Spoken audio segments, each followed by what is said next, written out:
Alright, I've got all my clutch components set up here. I just pulled this clutch out. I'm going to put it right back in. I'm not rebuilding it. It was working fine, and there's no reason it shouldn't just slap right back in. With the oil water pump chain in, the chain guide, the starter gear up here, we're good to go. I've already learned that the best way to do this is pull that starter motor out so that this gear is free spinning. Because first step is to insert this clutch housing, and when this clutch housing inserts, there's going to be about 3 or 4 things that all have to align correctly. The splines on this big gear have to align to the splines in the crankshaft gear.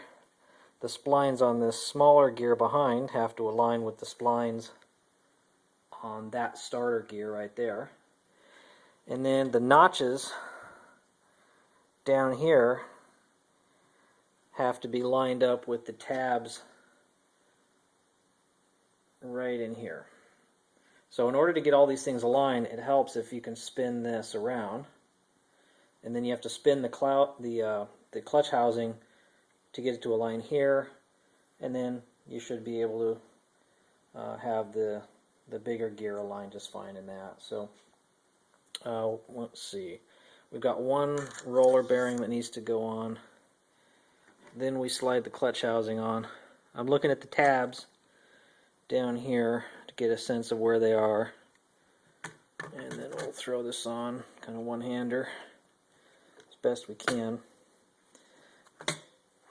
And the first thing is it'll align to the crankshaft gear first. Then if you spin this gear up here, it'll slide in one more notch once it aligns with that gear, and then last it'll either be aligned to the tab or not.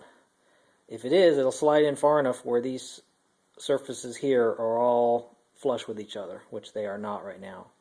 So that means I need to back this out a little and look to see if I can find, by looking back behind and flashing a light down there, where that tab alignment is. Anyway, you play around with it, you go back and forth, spin your gear up here as you need to with your finger, and through some trial and error you'll get it in there.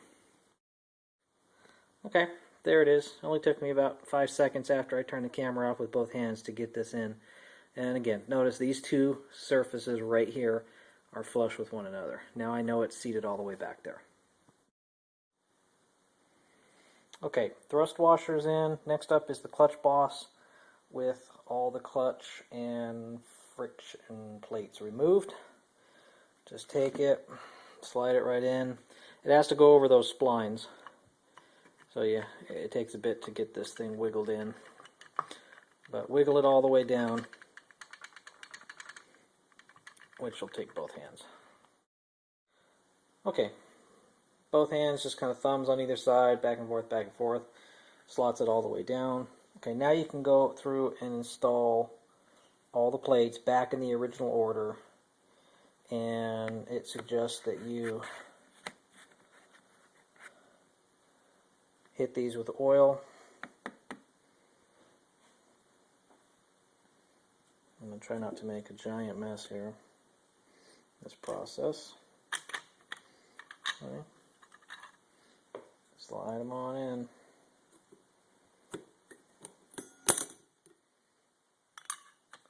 One after the other. There's no orientation, it's just get the tabs into the slots, which I'll do the rest of the way. Okay, next in is this lock washer, and there's just enough splines left to get this lock washer on that, sitting flush. Alright, clutch boss nut. Notice it has a recess on one side, and then the nut itself is flat on the other side. I think the flat part is the part that faces outward. That way the threads are up here in the front rather than in the back.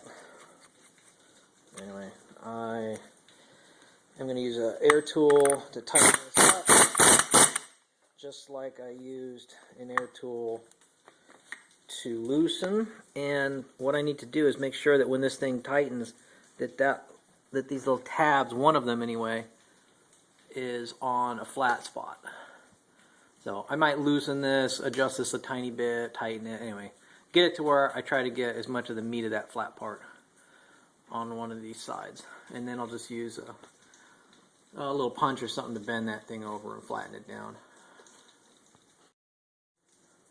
Okay, clutch boss nut is tightened up, and in order to bend that tab over, I'm just going to use a big pair of plumber's pliers.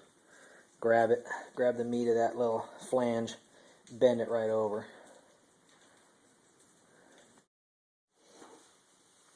Okay, clutch boss in, nut torque down, and the lock washer tab folded over. Now you take your pressure plate, you put your pull rod behind it, and fit that in. That thing will just dangle like that, that's fine. The seat has to be on the outside edge, mine is.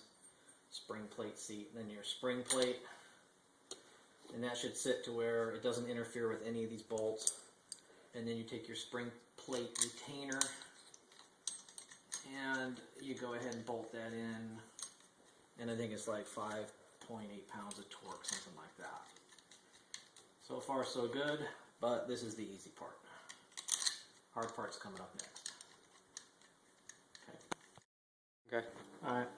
See how I can manipulate this pull rod with a little magnetic pickup tool that fits right through this oil filler cap?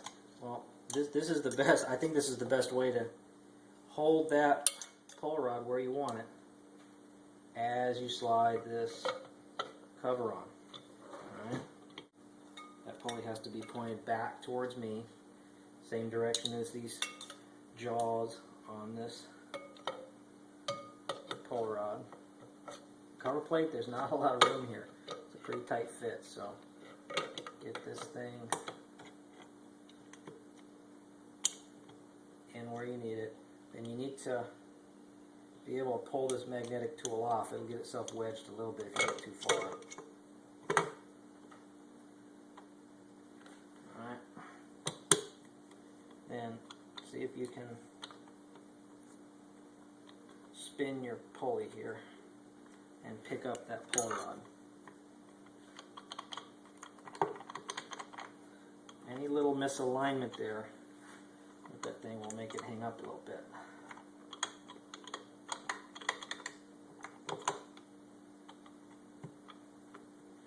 And the cover plate has to be seated all the way down for this pulley to go all the way. If it's not seated all the way down, the pulley will only go part way. Now what you need is, you need this pulley to pull around. If you come down here, there's a triangle mark and there's your dimple on your pulley. Those two things should align when this pulley is pushed all the way over. So now I know my pull rod is engaged, just like that. Alright, I had the gasket already in there on the dowels sitting on the crankcase side. So now all I have to do is insert the bolts. There are several, some are longer than others. 2, 3 it looked like are shorter. 4 of them are short and 3 of them are longer. I'm going to go through and check the manual to see where the long ones go. There's also one that has a little cable clip on it. So again, I'll double check that and make sure I know where that goes. But anyway, magnetic tool, that's the way to go to get your clutch pull rod engaged.